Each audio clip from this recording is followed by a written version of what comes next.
Esta presentación trata sobre la restauración en Europa desde 1815 hasta 1848 y está hecha por Francisco Ponce, Álvaro González, Taís Mula, José Luis Sánchez.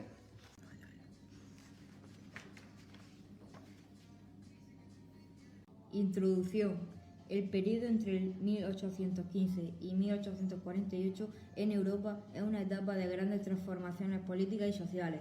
En este periodo, Europa experimentó los efectos de las guerras napoleónicas, la restauración del orden monárquico, las primeras revoluciones liberales y un creciente movimiento por los derechos políticos y sociales. Contexto histórico: Congreso de Viena, 1815. Tras la derrota de Napoleón, las grandes potencias europeas se reunieron para restaurar el orden europeo y equilibrar las influencias políticas. Se restablecieron muchas monarquías absolutas y se reconfiguraron los territorios, dando lugar a un panorama político donde las ideas liberales y nacionales se vieron desafiadas. La restauración monárquica desde 1815 hasta 1830. En el periodo de la restauración, desde 1815 hasta 1830, Europa se caracterizó por el retorno de monarquías absolutas o constitucionales. Francia. Se restauró la monarquía de los Borbones con Luis XVIII y se adoptó una carta constitucional en 1814 que otorgaba ciertas libertades. España. El absolutismo de Fernando VII se mantuvo tras su restauración en 1814. En este dibujo hecho por José Luis se puede observar a Luis XVIII. Aquí se puede ver otro dibujo hecho por José Luis donde observamos la Carta Constitucional que se adoptó en Francia, otorgada por el rey el 4 de junio de 1814. Y aquí se puede observar a Fernando VII. Las Cortes de Cádiz habían promulgado la Constitución de 1812, pero Fernando VII la derogó. Reino Unido, a pesar de ser una monarquía constitucional, los derechos políticos estaban restringidos a una élite y el sistema de representación era muy limitado.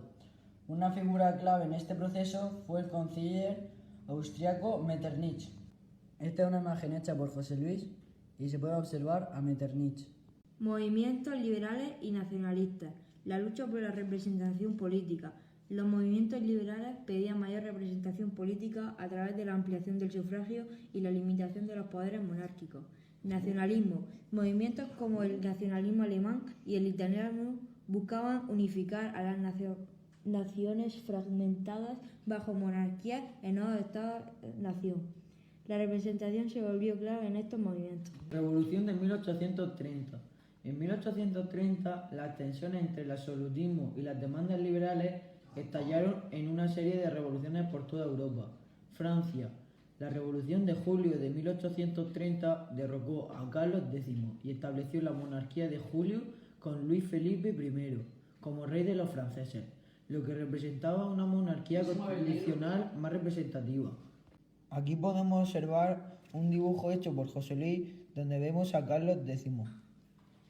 Y aquí vemos a Luis Felipe I. Bélgica. Bélgica se independizó de los Países Bajos en 1830 y adoptó una monarquía constitucional con un sistema parlamentario representativo. Polonia.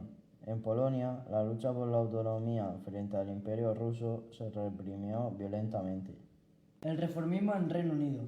Reforma política a lo largo del siglo XIX. El Reino Unido se caracterizó por un sistema parlamentario evolucionado. La reforma de 1832, reforma electoral, amplió el sufragio y cambió el sistema electoral, otorgando representación a sectores más amplios de la población, aunque seguía siendo muy restringido. Movimiento chartista.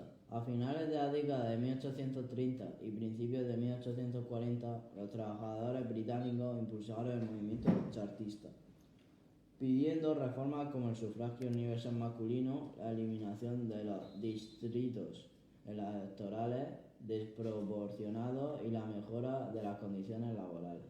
El escenario en Europa Central y del Este. Alemania. Aunque no existía un Estado alemán unificado, el nacionalismo alemán cobró fuerza, especialmente tras las revoluciones del 1830 en los estados alemanes. Los movimientos liberales pedían una mayor representación en los parlamentos y la creación de un sistema federal. Italia. En Italia, los movimientos revolucionarios de 1830 y 1848 luchaban por la unificación del país, dominado por una serie de monarquías separadas y territorios extranjeros como el Imperio Austriaco. Las reformas liberales y la representación política eran objetivos centrales para los movimientos italianos. La Europa de la Restauración. Otra de las decisiones importantes del Congreso se basó en el principio de solidaridad entre los estados para defender la legitimidad de los reyes, ya que se firmaron dos tratados. 1. Tratado de Santa Alianza. Rusia, Austria y Prusia, coalición con la misión de defender la religión y la monarquía absoluta contra cualquier brote de liberalismo en Europa. Actuó en España, 1823, cuando se devolvió el poder absoluto a Fernando VII. En este dibujo hecho por José Luis se puede observar Fernando VII. Tratado de la Cuádruple Alianza. Gran Bretaña, Rusia, Austria y Prusia. Alianza militar para defender Mapa creado en Viena. En 1818 se incorporó Francia. Quíntuple Alianza. Conclusión. El periodo de 1815 a 1848 fue crucial en el desarrollo de la idea de representación política en Europa. Aunque muchas de las revoluciones de este periodo fueron reprimidas, sentaron las bases para futuras transformaciones democráticas en Europa.